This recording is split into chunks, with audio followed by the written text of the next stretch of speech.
Bonjour les amis, bienvenue à tous dans ce numéro 10 de notre série évangélique. Donc, pour vous repositionner dans le vif du sujet, hier nous étions du côté de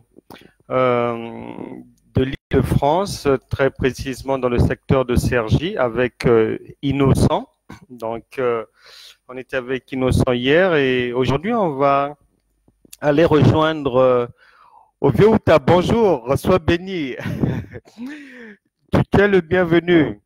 On va aller rejoindre, très chère Cataline, sois bénie vraiment.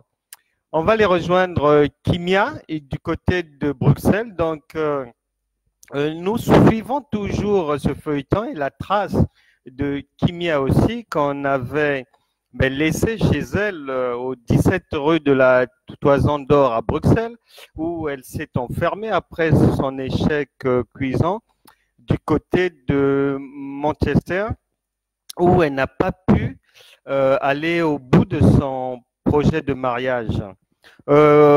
Bonjour Georges, j'espère que tu vas bien. Sois également béni, que tous ceux qui nous rejoignent soient vraiment bénis. Tout le monde est le bienvenu. Et je crois que le Saint-Esprit continuera à être à l'œuvre pour faire du bien à tout le monde, vraiment, que ce soit dans le corps, l'esprit, dans le cœur et dans l'âme aussi. Bonjour ma chère Marcel, sois béni, ma sœur Lucie. Alors, donc, on avait laissé Kimia enfermée, elle s'est retrouvée, elle s'est fabriquée, on va dire, un désert suite à une difficulté. Bonjour, frère de Rabouni, sois béni aussi.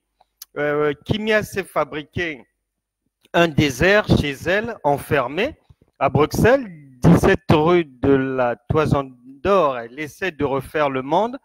Mais là, c'est pour la première fois depuis sa vie chrétienne. Ça fait longtemps qu'elle marche en tant que chrétienne et c'est pour la première fois qu'elle a un temps où elle se retrouve seule avec Dieu pour faire le point sur sa vie, sur son passé, sur sa famille, sur ses déboires, sur les brefs succès qui jalonnent son parcours et tout. Bref, elle fait le point. Et elle est toujours enfermée, coupée du monde, on va dire, puisqu'elle avait enlevé sa puce de téléphone pour ne pas être dérangée. Et lorsque quelqu'un sonne à l'interphone, Kimia ne répond plus, donc elle est complètement absente. Et pour la première fois, donc, elle arrive dans ce silence-là, au fur et à mesure des jours qui passent, à entendre quand même la voix divine qu'elle n'arrivait pas à entendre auparavant parce que vivant dans beaucoup de bruit, beaucoup d'agitation, beaucoup de projets, comme beaucoup de gens. Beaucoup de bruit, projets, agitation, vivant dans un vacarme vraiment incroyable. Or, la marche par l'esprit demande beaucoup de méditation, beaucoup de moments de calme, de silence, beaucoup d'analyse de ce qu'on voit la nuit, de ce qu'on entend, de ce qu'on touche la journée. Et donc, tout cela, beaucoup d'enfants de Dieu, beaucoup de croyants ne s'exercent pas à cela. Or, ce sont des éléments capitaux dans la marche par la foi. Et donc, elle reste là et puis elle comprend maintenant mieux ce que Job a dit en Job 33, versets 14 à 15, lorsqu'il est dit que Dieu parle tantôt d'une manière, tantôt d'une autre. Et elle saisit maintenant une chose vraiment fondamentale, c'est-à-dire que dans la destinée, le Seigneur a, je le dis souvent pour tout le monde, un agenda pour indiquer à chacun les moments clés de sa vie, les rendez-vous à ne pas louper avec sa propre histoire, avec l'histoire du royaume de Dieu, avec ce qu'il y a lieu de faire pour ses contemporains. Il y a un agenda divin pour tout le monde. Il y a une boussole qui est là, qui sert à orienter chacun dans la direction de sa vie. Et puis la montre tourne. Il y a un chrono qui ne nous attend pas. Ça tourne, ça tourne. Et donc les choses de Dieu, c'est comme si vous êtes à Paris et que Dieu, lui, que ça soit dans toutes sortes de domaines ou d'activités, lui, il vous attend à Marseille. Et tant que vous ne prenez pas le train Paris-Marseille ou l'autoroute qui mène à Marseille, mais vous n'y êtes pas. Et donc, Dieu va s'efforcer de temps à autre à vous barrer la route parce que vous faites fausse route, vous faites erreur. Donc, il faut vous repositionner, il faut que vous vous retrouvez, non pas sur le quai de la ligne Paris-Strasbourg, ni Paris-Brest, mais sur, en ce qui vous concerne, c'est Paris-Marseille. Donc, il faut être là. Si les autres peuvent prendre une autre direction, mais chacun a sa direction à prendre, et Kimia va se rendre compte que elle allait dans tous les sens. C'était vraiment une vie qui manquait de révélation, qui manquait vraiment de sagesse et d'intelligence. Et elle va comprendre que l'échec ou le blocage dans la vie n'est pas forcément divinement un échec, on va dire. Donc, des fois, quand les choses ne marchent pas, mais des fois, quand ça coince, des fois, quand on vous refuse des choses, les portes se referment. C'est tout simplement, il ne faut pas aussi voir le diable partout. Kimia avant voyait le diable partout, accusant les gens, accusant des gens de la famille, voyant le mal toujours chez les autres, non. Et elle va se rendre compte que elle n'était ni là où Dieu voulait la voir, elle ne faisait ni ce que Dieu voulait qu'elle fasse. Donc, il y avait un vrai ça ne va pas, et Dieu nous met en échec pour nous empêcher de tomber souvent ou de persister dans l'erreur. C'est pour ça que ça ne sert à rien d'accuser les autres ou de s'auto-trouver des justifications soi-même pour être indulgent vis-à-vis de sa propre paresse, vis-à-vis de sa propre imbécilité, vis-à-vis de ses propres manquements. Non, il faut être dur avec soi-même. Paul a dit que je traite durement mon corps. Il faut l'entendre sous l'angle spirituel. C'est pas seulement au niveau du physique, mais au niveau du caractère, de ce qu'il y a lieu de faire pour que la vie puisse avancer. Donc, un élément déclencheur va arriver, va prendre corps chez Kimia, c'est lorsqu'elle médite la parole de Dieu. C'est pour ça qu'il faut la méditer, il faut la lire, parce qu'il y a des choses de votre vie que vous ne comprendrez jamais, vous ne comprendrez pas tant que la révélation n'est pas venue de Dieu lui-même. Tant que ça ne sera pas le fruit de votre propre effort. Beaucoup de chrétiens, beaucoup de gens ne comptent que sur les autres, ne comptent que sur le pasteur, ne comptent que sur les servantes de Dieu. Non, avec Dieu, c'est pas comme ça. Il y a une relation intime, personnelle, que tout un chacun doit d'abord avoir avec Dieu, qui est désormais en nous par le Saint-Esprit. Et c'est cette relation-là qui est le b.a.-ba, qui est fondamentale. Et le reste vient après. S'il n'y a pas cette relation chez un chrétien, mais il aura mis la charrue avant les bœufs. Ça ne pourra jamais marcher. Il restera au niveau de la chrétienté animale. Il restera au niveau, s'il fait des efforts, au niveau de la chrétienté charnelle. Or, Dieu est esprit. Donc, tant qu'il n'y a pas cette relation directe, ça peut pas aller. Et Kimia s'en rend compte lorsqu'elle arrive à Marc chapitre 4, verset 35. On va le lire ensemble. Marc chapitre 4, verset 35, il est dit, ce même jour, sur le soir, Jésus leur dit, passons à l'autre bord. Et lorsqu'elle arrive là, donc, mais c'est comme si une lumière jaillit dans son esprit. C'est comme si quelque chose de nouveau sort de cette Bible-là et là, elle s'arrête et elle se demande si cette parole ne s'adresse pas à elle-même. Alors que souvent les gens, même lorsqu'ils font l'effort de lire, de méditer la Bible, lorsqu'ils tombent sur des versets, sur des noms et tout, ils pensent que Dieu s'adresse aux gens qui sont déjà morts, ou ils pensent que Dieu s'adresse à d'autres personnes. Ils pensent que ça n'a... ils lisent, ils méditent avec uniquement leurs préoccupations en tête et cherchant seulement les endroits où on parle humainement de leurs préoccupations. Non, Dieu parle de plusieurs manières. Donc, comme Kimia est enfermée chez elle, elle a maintenant le temps. Elle va lire, elle va relire, elle va méditer, elle va poursuivre. Après avoir renvoyé la foule, ils l'emmenèrent dans la barque où il se trouvait. Il y avait aussi d'autres barques avec lui. Il se leva un grand tourbillon et les flots se jetaient dans la barque au point qu'elle se remplissait déjà. Et lui, il dormait à la poulpe sur le coussin et ils le réveillèrent et lui dirent, Maître, ne t'inquiètes-tu pas de ce que nous périssons? S'étant réveillé, il menaça le vent et dit à la mer, Silence, tais-toi. Et le vent cessa et il eut un grand calme.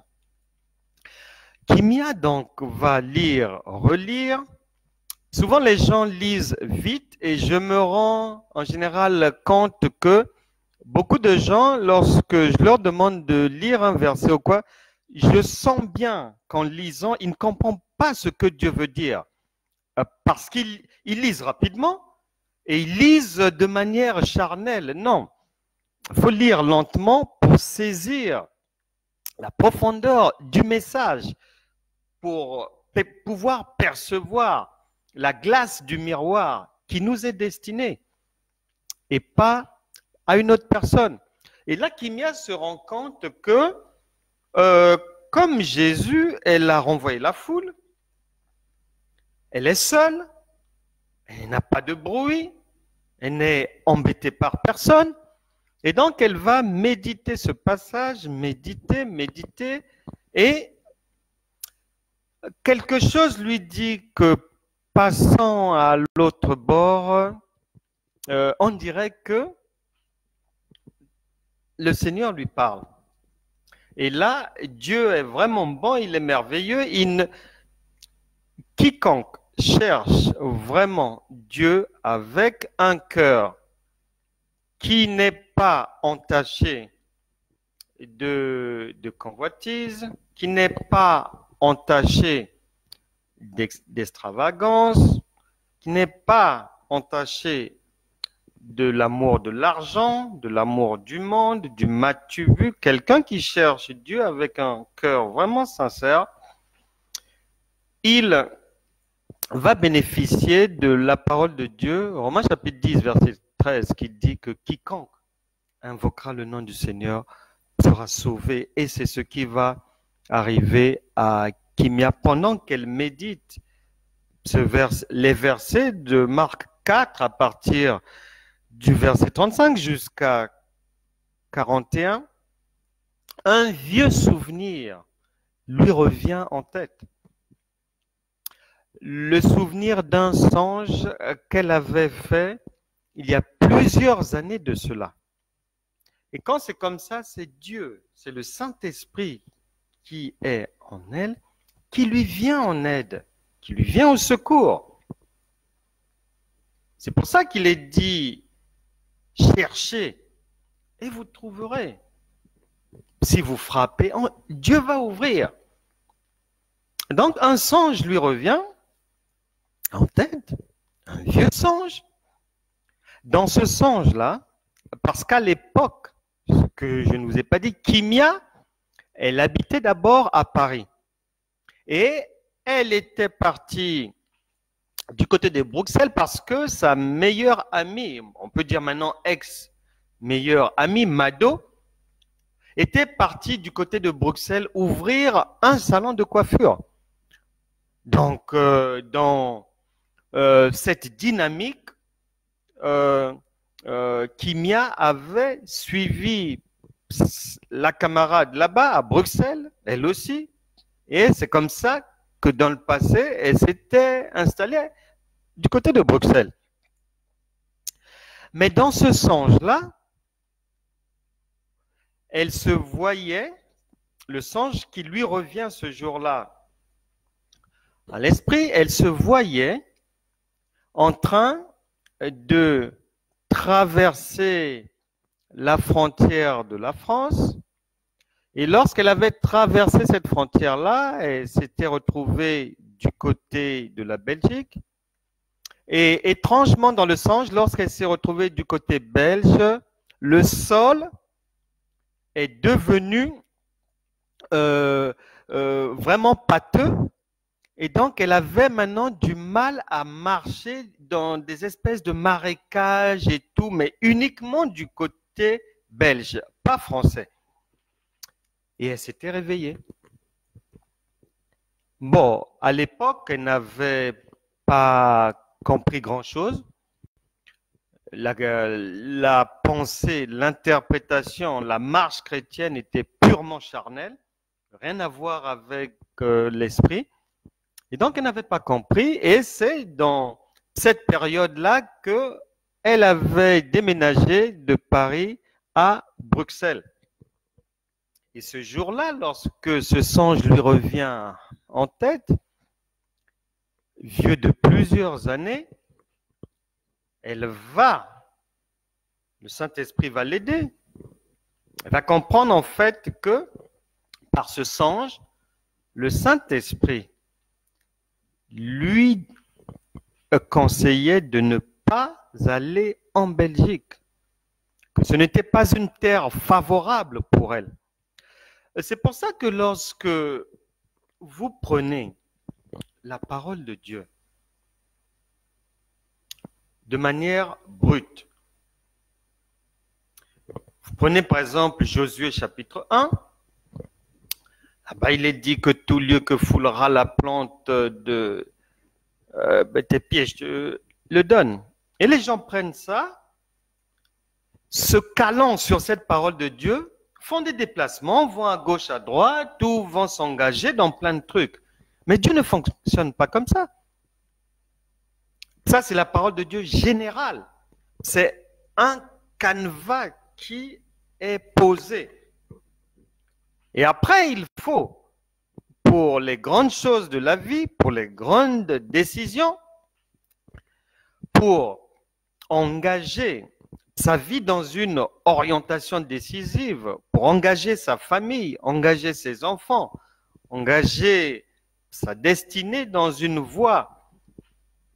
À ce moment-là, il faut que Dieu vous parle maintenant personnellement, qu'il y ait une parole spécifique pour vous. Vous ne pouvez pas prendre Josué chapitre 1 et opérer avec comme ça, en récitant cela à chaque prière. Non, non, non, non. Dieu n'est pas mécanique. C'est l'Esprit de Dieu qui agit, qui est agissant. Le Saint-Esprit, il doit parler, il doit dire quelque chose dans votre situation, obligatoirement. Sinon, vous allez vous retrouver dans une impasse comme Kimia. Si vous avez une application de la parole de Dieu mécanique, charnelle ou animale, ça ne marchera jamais. C'est pour ça que chez beaucoup de gens, beaucoup de chrétiens, beaucoup d'assemblées chrétiennes, ça ne marche pas. Il y a même des églises qui n'arrivent même pas à payer le loyer du local. Les fidèles subissent une forte pression pour donner des offrandes, pour augmenter les offrandes. En fait, parce que ça marche de manière charnelle, animale. Ça marche conformément à la loi et non à l'esprit. Parce que lorsqu'on arrive dans l'esprit, c'est le Saint-Esprit qui travaille, qui œuvre. Là, la parole de Dieu qui va agir, c'est celle de Genèse chapitre 22, verset 8. Dieu se pourvoit lui-même. On ne peut pas forcer. Il va se pourvoir, obligatoirement. Si ça vient de lui, si c'est lui qui a donné la parole, si c'est lui qui a donné l'orientation, c'est lui qui a dit de louer le local, il va pourvoir, sans forcer les gens. Et donc, même dans toutes les situations que vous pouvez traverser, si vraiment c'était la voix de Dieu qui avait parlé, ça verra le jour. Mais pour Kimia, ça n'a pas vu les jours. Pourtant, Kimia aussi, comme beaucoup de gens, avait bénéficié de prophéties de complaisance dans les églises. Mais aujourd'hui, elle s'est retrouvée coincée au pied du mur. Heureusement que le Saint-Esprit donc lui vient en aide par la parole écrite, par la parole gestuelle du songe, imagée. Et donc là, elle prend la décision de ne plus vivre comme beaucoup de gens, chrétiens, moutons de panurge.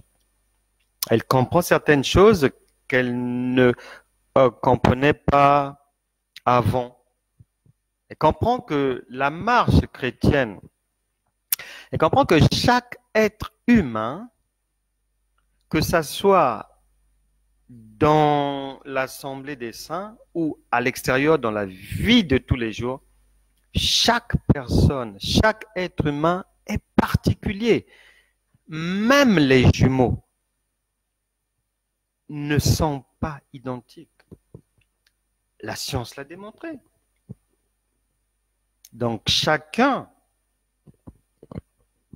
a sa destinée, chacun a les dons que Dieu lui a donnés, qui ne sont pas les mêmes que ceux du voisin, a des talents, a des choses données par Dieu pour permettre à la personne d'accomplir la course terrestre dans les meilleures conditions.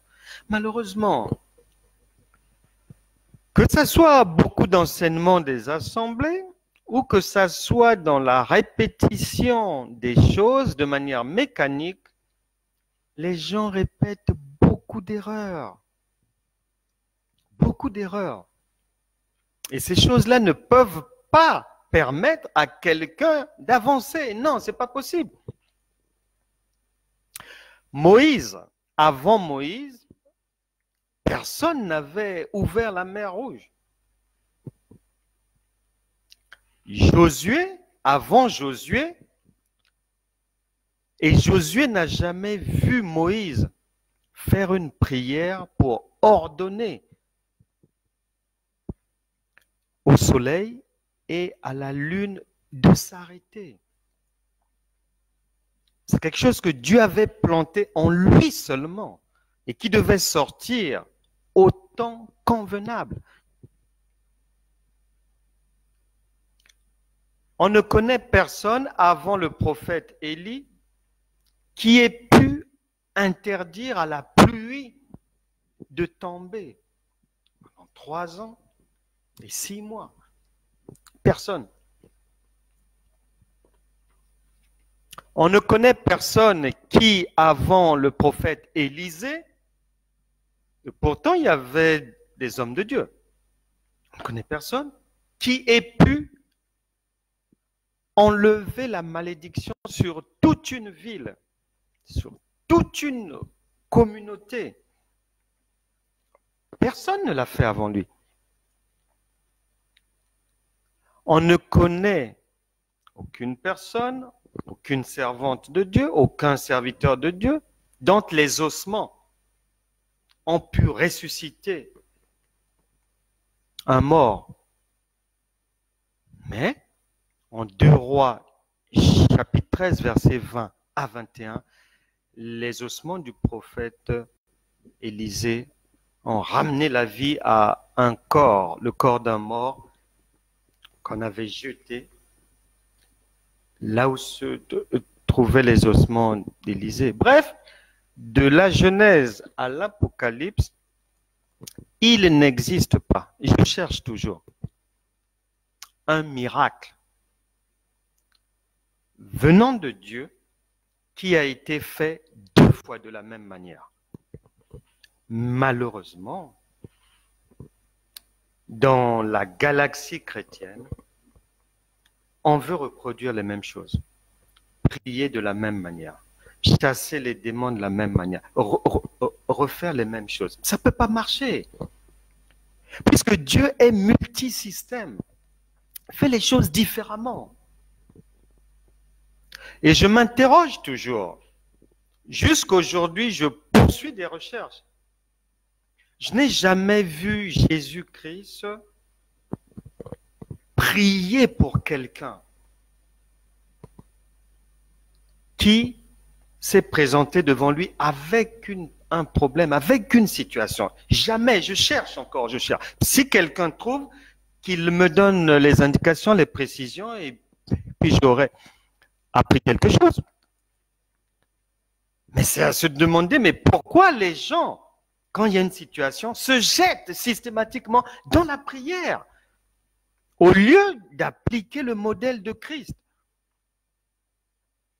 Bref, Kimia en arrive là, à se poser ces questions-là, à comprendre certaines choses, qu'il n'y a aucun miracle identique dans la Bible et que Dieu a une manière de résoudre votre problème, mais ce n'est pas la même manière qu'il utilisera pour résoudre le même problème que va rencontrer votre enfant ou votre frère, votre sœur, votre conjoint. Et si vous voulez résoudre le problème de l'autre de la même manière que le vôtre a été résolu, ça ne marchera pas.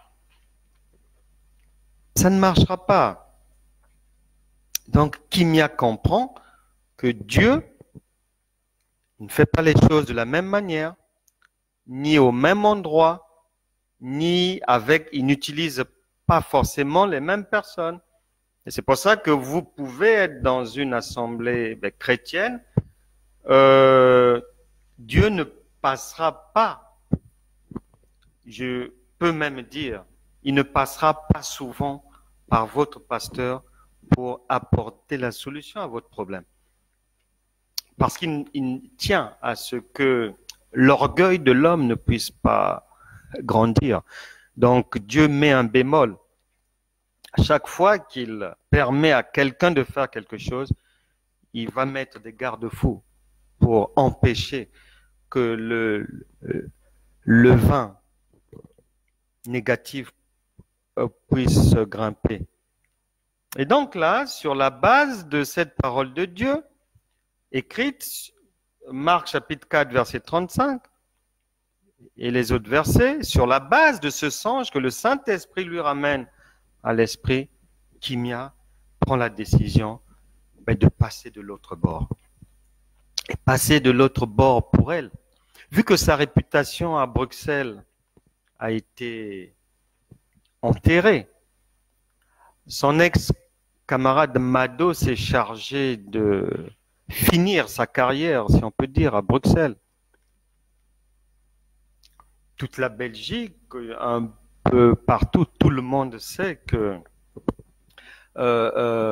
Kimia vient de subir encore un échec.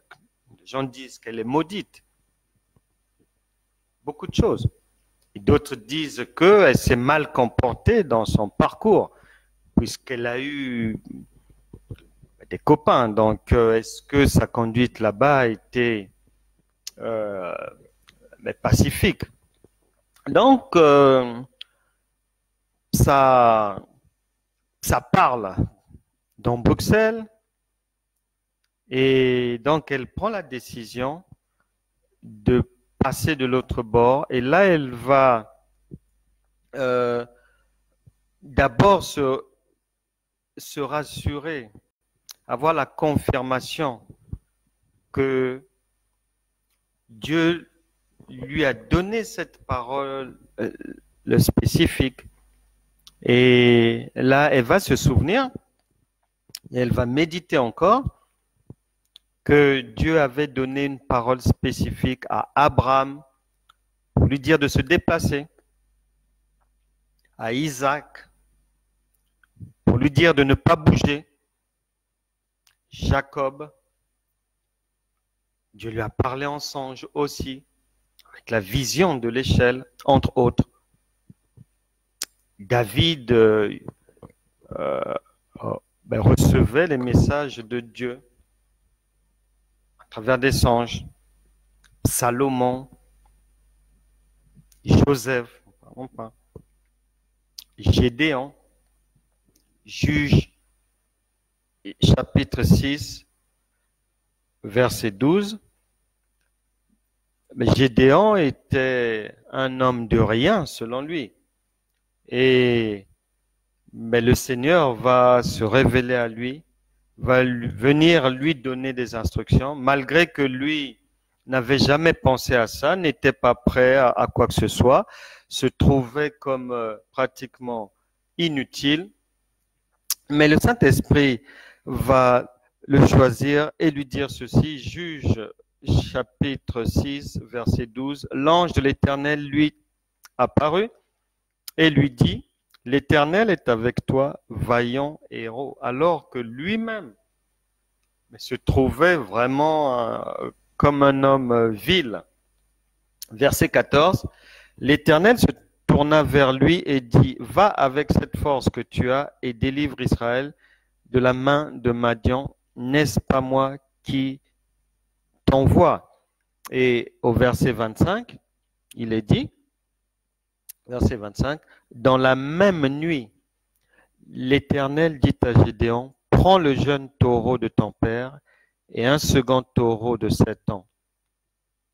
Renverse l'autel de Baal qui est à ton père et abat le pieu sacré qui est dessus. Donc, c'est là où Kimia commence à prendre au sérieux les songes, à les considérer vraiment, parce que c'est un moyen que Dieu utilise souvent, puisque la journée, les gens sont dans l'agitation. Il faut bien qu'ils trouvent un moment où on est obligé de se taire pour nous parler afin de pouvoir être écouté.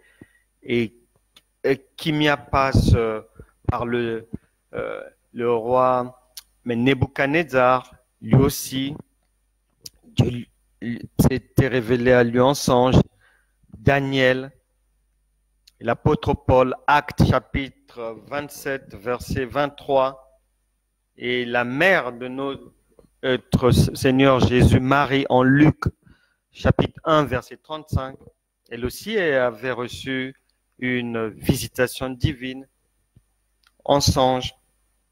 Et Kimia comprend que donc Dieu prend en compte la connaissance, mais c'est-à-dire elle va se rendre compte que elle n'avait même pas compris le songe d'avant, donc elle avait quitté Paris pour Bruxelles, et donc elle se rend compte que tant que même 30 ans après, tant qu'elle n'aurait pas compris ce que Dieu lui disait, à un moment capital de sa vie, sur quelque chose qui est une orientation de sa vie, donc un axe fondamental, principal, tant qu'elle n'avait pas compris ça, la montre de son avancement était arrêtée et Dieu attend que la personne puisse comprendre. Et c'est pour ça que beaucoup qui ont même eu des promesses, des prophéties. Ça ne se réalise pas parce que il faut que la personne comprenne ce que Dieu lui dit, ce qui va se passer et pourquoi faire. Le secours de Dieu est destiné à celui qui a compris, à celui qui a la révélation. Et c'est pourquoi dans les foules, vous pouvez vous en rendre compte en méditant la parole de Dieu. Puisque Kimia l'a fait, elle avait le temps, elle était coincée à la maison. On va se rendre compte que dans les foules qui venaient à la rencontre de Jésus, qui venaient chercher le secours, la Bible déclare de foule, quand les personnes étaient abattues, languissantes. Dans ces foules-là, souvent, il y a un enseignement que les gens ne retirent pas. Et Kimia va comprendre cela, et que souvent, dans la foule, il y avait une seule personne qui avait sa délivrance, une seule personne qui bénéficiait du miracle de Dieu, en présence de Dieu. Mais c'est tout simplement parce que les autres ne comprenaient pas ce qui se passait. Ils allaient être bénéficiaires d'une puissance, mais sans savoir d'où vient-elle, quel est son rôle. Non. Pour que Dieu fasse, il faut que le bénéficiaire comprenne bien ce qui se passe. Et c'est pour ça que, par exemple, dans Matthieu chapitre 9, versets 20 à 26, au milieu de la foule, Jésus va dire à la femme à la perte de sang que ta foi t'a guéri. Foi voulait dire que c'est ta révélation qui t'a donné accès à la délivrance. Dans la foi, il y a la révélation. Dans la foi, il y a la connaissance, la sagesse de comprendre, l'intelligence de Dieu, obligatoirement. C'est pour ça que le Saint-Esprit est venu en vous, est venu en nous, parce que Dieu a dit que le Consolateur, l'Esprit de vérité, lorsqu'il viendra, il vous enseignera toutes choses. Maintenant, les gens veulent marcher, opérer avec le Saint-Esprit sans comprendre. Alors que Dieu a dit non, il enseignera. Si on enseigne, c'est pour comprendre. Donc, il y a un préalable. C'est pour ça que vous êtes encore dans une zone de transit. Vous êtes arrêté quelque part, le projet n'avance pas. Vous cherchez peut-être les sorciers, ils ne sont pas là. Vous cherchez peut-être à accuser les gens, ça ne sert à rien. Peine perdue, vraiment. Il faut comprendre. Les choses se jouent, les choses de Dieu sont spirituelles, ça se joue au niveau spirituel. Or, le spirituel, c'est la compréhension. Et c'est pour ça que le centenier romain, lorsqu'il est venu demander le secours, Jésus, Matthieu chapitre 8, versets 5 à 13, lorsque Jésus lui dit que bon, il n'y a pas de problème, on va aller chez toi, je vais faire ce qu'il faut faire, il dira non, mais tu n'as pas besoin de te déplacer, que même par Internet, ben, la guérison peut surgir chez moi. Mais même d'ici, dis seulement un mot et ça sera fait, ne te déplace pas, ça ne sert à rien. Puisque tu es omniprésent, omnipotent, omniscient, tu es partout en même temps. Et Jésus va dire, tiens, il dit à ses disciples, il dit à ses parents juifs, mais c'est incroyable, lui il est étranger, ils ne connaissent pas notre Dieu, mais je n'ai pas encore vu dans ce pays, parmi notre nation, une foi, mais comme celle-ci.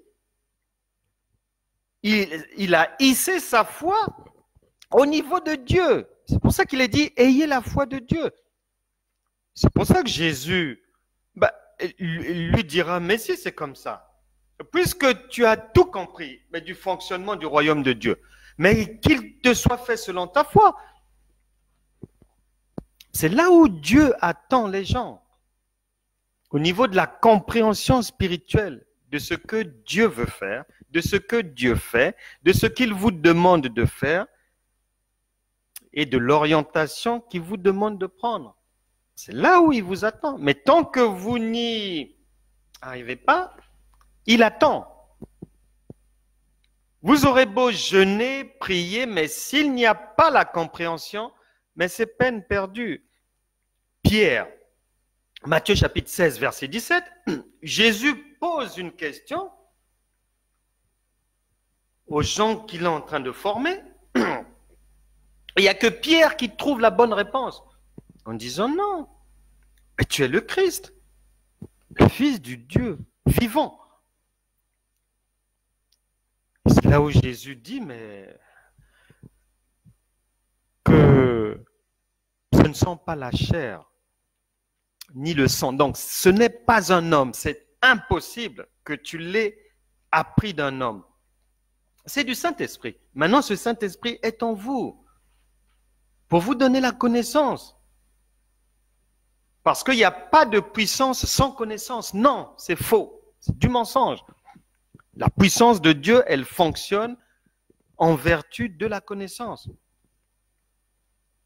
Le Seigneur va dire que ce n'est pas la chair et le sang qui t'ont révélé cela, mais c'est mon Père qui est dans les cieux. Et Jésus va prophétiser sur lui en disant que tu seras la cheville ouvrière de l'Église, du corps de Christ. Et c'est ce qui s'est passé. Il ne l'a pas fait vis-à-vis de quelqu'un qui n'avait pas trouvé la bonne réponse, n'avait pas la connaissance. C'est pour ça que beaucoup de gens pensent qu'il suffit de prier. Mais non! Sous le soleil, tout le monde prie. Chrétiens, bouddhistes, les gens de l'islam, les gens de Maïkari, la secte Moon, les obscurantistes de la franc-maçonnerie, les gens de la franc-maçonnerie criminelle nègre, ils prient aussi. Ils ont leur prière. Tout le monde prie. Tout le monde. Les Sikhs prient. Les Indiens prient. Les Hindous prient. Tout le monde. Ça ne se joue pas au niveau de la prière. Ça ne se joue pas au niveau du temps de prière. Non. Ça se joue. Le royaume de Dieu, il fonctionne sur la base de la connaissance. Et la connaissance, on appelle ça la révélation divine. C'est le moteur fondamental. Matthieu, chapitre 6, verset 7, dit ceci. C'est le Seigneur Jésus lui-même qui parle. Et les gens ne s'arrêtent jamais sur cette parole de Dieu, malheureusement. Ne comprenons rien. Et Kimia s'est arrêté là pour comprendre. Jésus dit, en priant, ne multipliez pas de vaines paroles comme les païens, qui s'imaginent qu'à force de paroles, ils seront exaucés. Non. Jésus l'a dit. Que tu fasses 3 heures en prière, 5 heures en prière, 1000 ans, s'il n'y a pas la révélation divine là-dedans, si tu pries dans l'imbécilité, de manière mécanique, par la coutume, par la tradition, par lire seulement les prières rabâchées, répétées. Jésus dit que tu es comme un païen. C'est écrit là, Matthieu chapitre 6, verset 7. Comme les païens. Comme les païens. Donc ça veut dire des gens qui ne sont pas du royaume de Dieu. Parce que le royaume de Dieu fonctionne à base de la révélation divine. C'est la révélation divine qui charge quelqu'un par la méditation de la parole, qui charge quelqu'un d'une onction. Et l'onction ne sert pas seulement à chasser les démons, non. L'onction permet à quelqu'un d'être à même d'interpréter les songes. L'onction permet à quelqu'un, lorsqu'il faut prendre une décision, il va agir avec sagesse. L'onction est multifonctionnelle. Donc, Kimia, enfin, comprend ces choses-là. Que désormais, elle a compris qu'elle fonctionnait, elle était chrétienne depuis longtemps, mais elle fonctionnait selon la loi et non l'esprit. Et là, elle prend une décision pour mettre en application cette parole qu'elle a reçue du Seigneur, passant à l'autre bord. Elle prend la décision, vu qu'à Bruxelles, c'en est fini pour elle, la réputation est par terre, enterrée, elle n'est plus crédible, elle est discréditée, elle n'a même plus de camarades, sont les railleries. S'il faut ne fût-ce que marcher dans une rue de Bruxelles, et elle devra se couvrir la tête pour ne plus être reconnaissable, elle prend la décision de passer de l'autre bord en décidant de mettre plusieurs années après, de mettre en application le songe, la révélation qu'elle avait reçue de Dieu de ne pas aller à Bruxelles. Donc, elle prend la décision de repartir s'installer à Paris.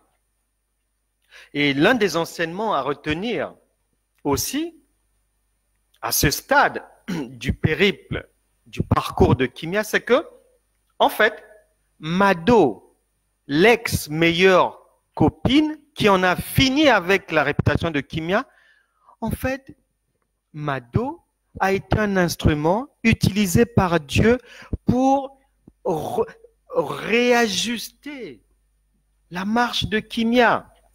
Si Mado ne l'avait pas critiqué, si Mado n'avait pas enterré sa réputation dans Bruxelles, mais Kimia serait toujours à Bruxelles et elle n'aurait même pas compris ce que Dieu lui donnait comme instruction depuis plusieurs années, c'était de rester à Paris. Tout lieu que foulera la plante de tes pieds, je te le donnerai, ne s'appliquait pas pour elle du côté de Bruxelles, mais de Paris. Et donc, elle va méditer aussi le premier livre de Samuel et découvrir que dans ce mariage où Elkana avait deux épouses, Pénina et Anne, elle va se rendre compte que, en fait, celle qui avait joué le rôle de Pénina dans sa vie, Mado, en fait, Pénina avait été un élément propulseur pour Anne.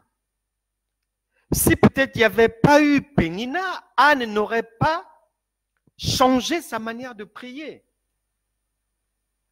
Anne n'aurait pas recherché la révélation divine. Voilà donc souvent dans la vie, ne vous en prenez pas aux gens. Nous n'avons pas d'ennemis. Mais contrairement à ce que les gens racontent, certains prédicateurs disent, le royaume de Dieu n'a pas d'ennemis, c'est un royaume souverain. La Bible déclare que les cieux sont le trône de Dieu et la terre son marchepied. Il n'y a pas d'égal. Nous n'avons pas d'ennemis. Il n'y a pas d'ennemis. Donc ça ne sert à rien de critiquer les gens. Et lorsque Kimia comprend cela, elle se dit, mais merci Mado, finalement. Donc elle ne va pas critiquer Mado, puisque Mado lui aura permis de se retrouver sur le banquet de la bonne orientation de sa vie, sur le quai, on va dire, du train Bruxelles-Paris.